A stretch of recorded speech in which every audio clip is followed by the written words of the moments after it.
ขายน้อยๆนึงประมาณเท่าไหร่นี่สำเนียงครับ เงินละแสน เงินละแสนเนาะละเอียดลีสานเนาะ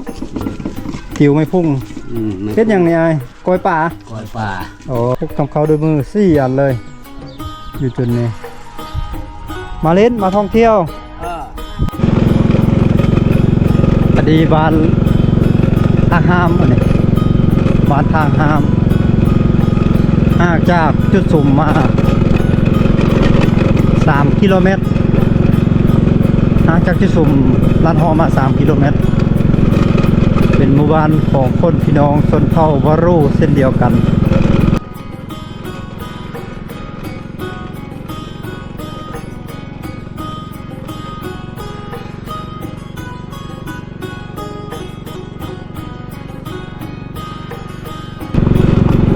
บ้านนี้บุกกว้างประมาณ10 ปลายหลังคาเฮือน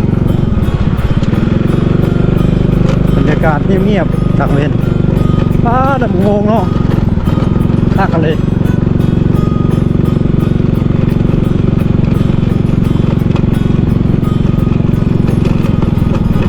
เป็นหมู่บ้านที่ว่าไฟฟ้าท่านได้ลง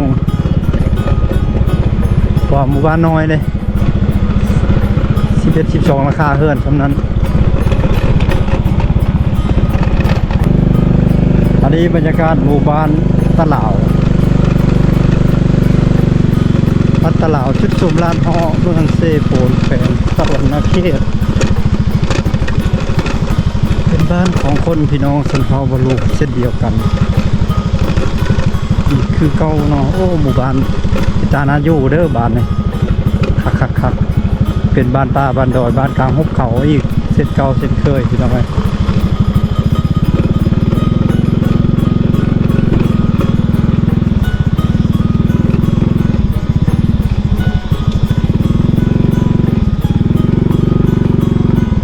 บรรยากาศต่างๆโอ้สาตอกกันยังพ่อสาตอกกันยัง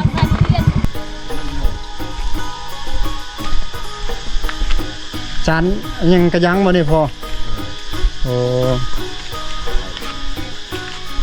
ไม่เลยเนาะทีแล้วเลยเอามายังเฮ็ดอยู่เนาะไม่ค่านี่ก็เนาะโอ้มันกระทนคือกันไม่เนาะตัวนี้ไม่พุ่งบ่ไม่พุ่งนี่เนาะอย่างจักมือเลยเฮ็ดนี่พอ2-3 มือ2-3 มือแล้วเนาะ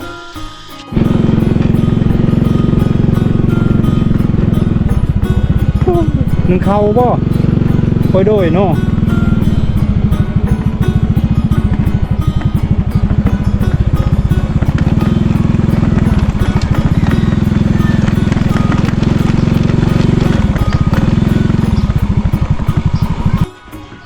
จักมือเลยเฮ็ดได้บ่เท่าอุ้ยลายมือเนาะเฮ็ดขายบ่ขายเฮือนขายถ้ามีคนเอาขายเนาะติบเข้าแอบเข้าคันขายน้อยๆนึงประมาณเท่าไหร่นี่สำเนียงครับ เงินละแสน เงินละแสนเนาะละเอียดลีสานเนาะผิวไม่พุ่งเพชรอย่างนี้ไอ้กล้วยป่ากล้วยป่าโอ้ใบมะกอกบ่ได้เนี่ยมีอย่างเนี่ยนั่นใบไข่ป่าใบมะไคร้ใบมะไคร้กล้วยบาซิอยู่เนาะเฮ็ดได้ป่าไปซ่อนบ่ใช่มองน้อยนะนี่ก็ปลาผักกูดผักตามธรรมชาติกี่กับกล้วยป่าเนาะว่าฟักตัวนี้ใบยังนี่ใบเพี้ยพานบ่นี่บ่แม่นกินกับกล้วยป่าแล้วเนี่ยใบนี้ใบชมเนาะก็บริบีพีบ่เอาแบบคมๆน้ำเนาะให้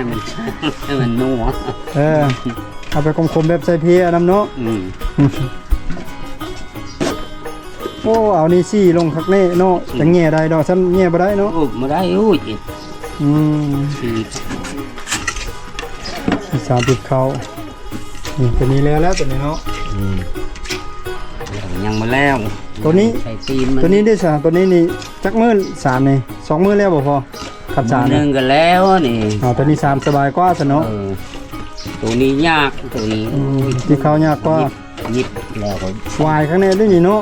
ตัวนี้นี่ ของธรรมชาติ นิดแล้วนี่ก็ใช้ตีนนี่ ใส่ตีนใส่หยังอีกเนาะโดย ใช่เลยเอาเลยทุก บ่นี้บ่ตำข้าวร่วมหมู่เด้นี่มีครก4 อันครกตำข้าวด้วยมือ4 อันเลยอยู่จุดนี้มันขี้แกบบักหลายๆเนี่ยคักเนาะบรรยากาศบ่นี้เขาน่าจะตำในตอนเช้าหรือว่าเร่งๆตอนนี้เวลาบ่าย1 โมงครึ่ง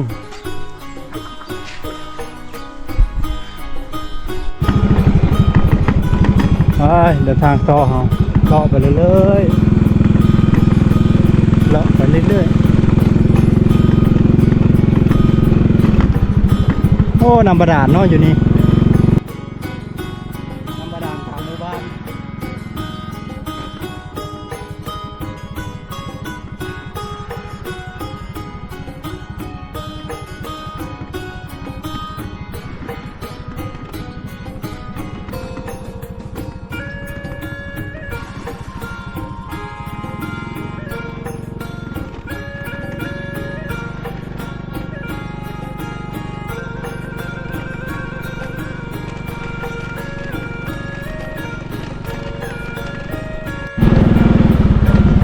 อันนี้โรงเรียนประถมสมบูรณ์บ้านตะลาวนักเรียนกำลังเข้าโรงเรียน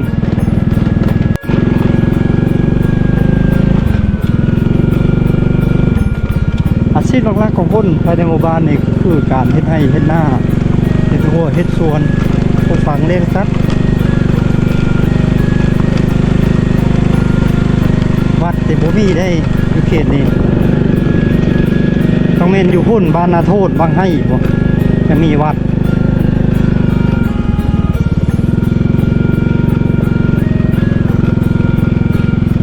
ผู้คนนับถือผีตัวมีการเสียชีวิตอย่างต่างๆต้องเฮ็ดละปื้อในภาษาลาวเอิ้นว่าเฮ็ดบุญแจก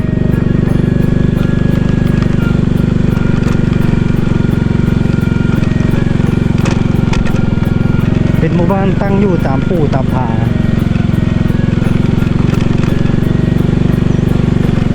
ลักไฟฟ้าในเห็นอยู่แต่ว่าตัวโบกดเห็นเขาดึงไฟลงเนาะตอนเป็นบ้านน้อยนะประมาณ20หลังคาเพื่อนนี่แหละ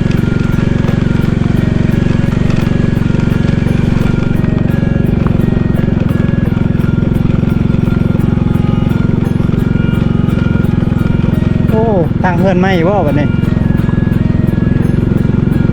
กำลังตั้งเสาเนาะ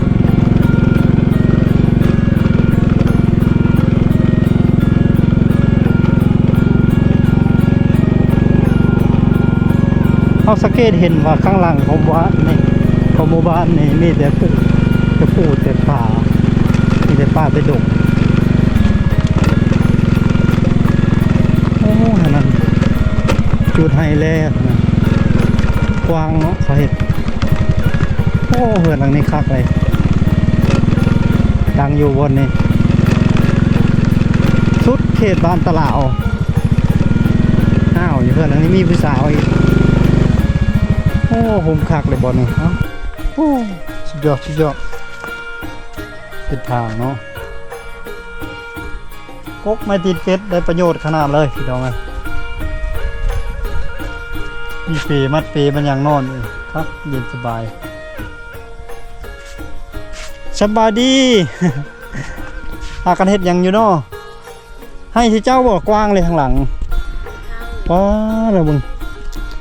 แถวนั้นเลือกเลยสมจิปุกไม่วิกระเต็มเลยแถวหลังเนาะ ลาย ลูกหลายเนาะขายเครื่องนำมาอยู่นี่นะไอมื้อนี้บ่เปิดหาดเนาะอัดไว้เนาะอันนี้จะตั้งไว้อีแล้วนี่นะ4 หลังยังบ่พอตั้งอีแล้วตั้งไม้ตั้งให้ลูกเคยบ่บัดนี้เชออกมามันมีบ่อนแค่คนมานั่งเล่นเนาะนั่งเล่นนั่งเบาเวกเอางานแค่ทางเลยครับเหือดจะเนาะแนมขึ้นมาตะพูนก็มีวิวบางงามๆเนี่ยพอได้ขายอยู่บ่พอได้ขายอยู่เนาะอันนั้นตีผ้าใช่บ่เด้อนะ หัวลูกปืนนะ เออ จนบาดเลยเนาะหัวกระสุนลูกปืนใหญ่จักมันอยู่ดิเสียนั่นนะ อยู่ช่างมัน อยู่สางมัน เอาไปอยู่ช่าง อ๋อ เตะปลาตีพาใช่เนาะ เตะปลา อ๋อกล้วยป้าแล้วนะเนาะกล้วยป้าว่ะนะนี่จะป่าเลยของแฟนจะนะ ด้วยปุ๊บ กล้วยโป๊กบ่ได้ลายได้แฟนจะเนาะพี่พ่อแล้วบ่นี่ มาจุบ ยังบ่จบอยู่เนาะเฮ็ดได้เฮาซื้อเอาบ่เลยไว้เลยเองนี่ จาง จ้าครับ จางครับ โอ้เอาไฟยังไม่ได้ลงบ่ไฟฟ้า เดี๋ยวนี่ขุดนี่ห้วย บ่ไฟฟ้าจะเอาลงนะนี่ไฟฟ้าอยู่เพิ่น ยังไม่ลง ยังบ่ลงเนาะหาเขายายรักให้เลยเนาะรักเขายายให้แล้ว นี่ อ๋อเดินหาได้เนาะ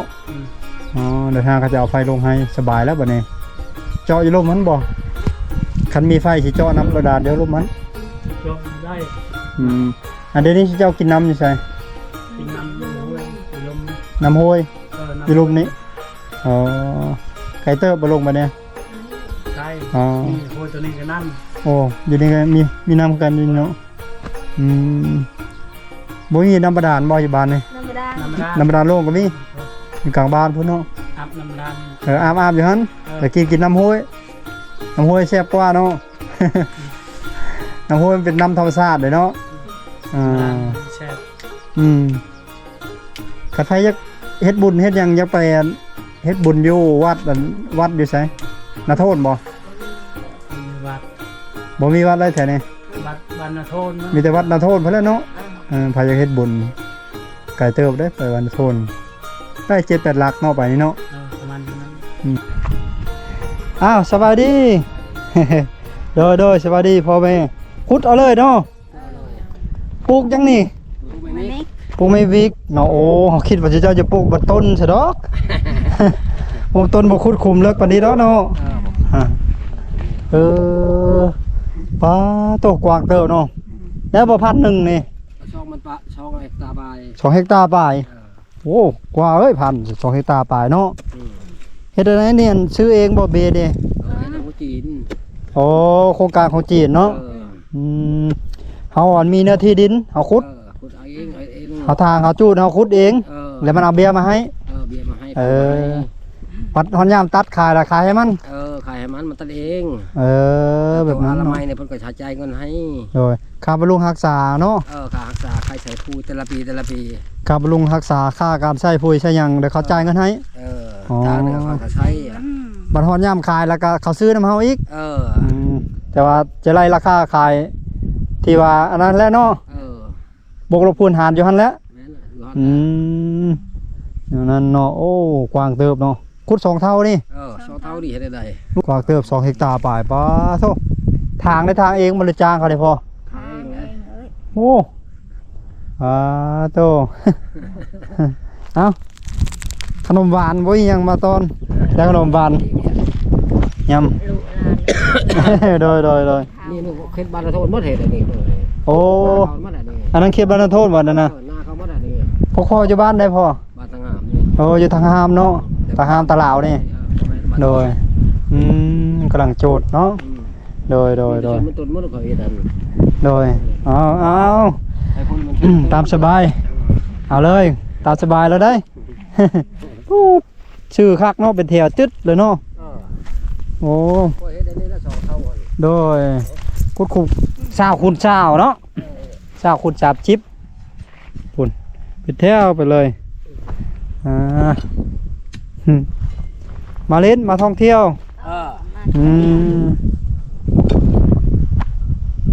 7 ปีเนาะ6 ปี 7 ปีพอแล้วอย่างไรตัดเนาะ 6 ปีครับ7 ปีเขาตัดเลย โดยเอาไปก็ได้พอเด้อขอบใจ ขอบใหญ่ดีนี่ฮะ สิไปเล่นบ้านอันนั้นอีก บ้านละโทษนี่ โดยได้สิเดินทางต่อไปบ้านแกงจาล่อบัดนี้นะแกงจาล่อห่างจากนี้ไปประมาณ 7-8 กิโลเมตรนี่แหละทุกคนเป็นหมู่บ้านป่าบ้านดอยบ้านป่าบ้านเขาเป็นบ้านน้อยๆที่ห่างไกลจากความเจริญบ้านแบบว่าบ่มีไฟฟ้าบ่มีเมียงการติดต่อทางนอกนี่ยากเลยบ้านน่ะเด้เดี๋ยวบรัตจะพาทุกคนไปเบิ่งเนาะครั้งแรกในชีวิตของบรัตแหละติดตามเฮาชมผจญภัยนำกันเลยทุกคนเลย สัญญาณอินเทอร์เน็ตก็บ่มีบ้านนั้นเลยโทรศัพท์มือถือนี่ก็ยังยากแล้วอยู่บ้านนั้นเป็นหมู่บ้านที่ว่าตาขาดจากโลกภายนอกเนาะเป็นหมู่บ้านอันซีนเอ้า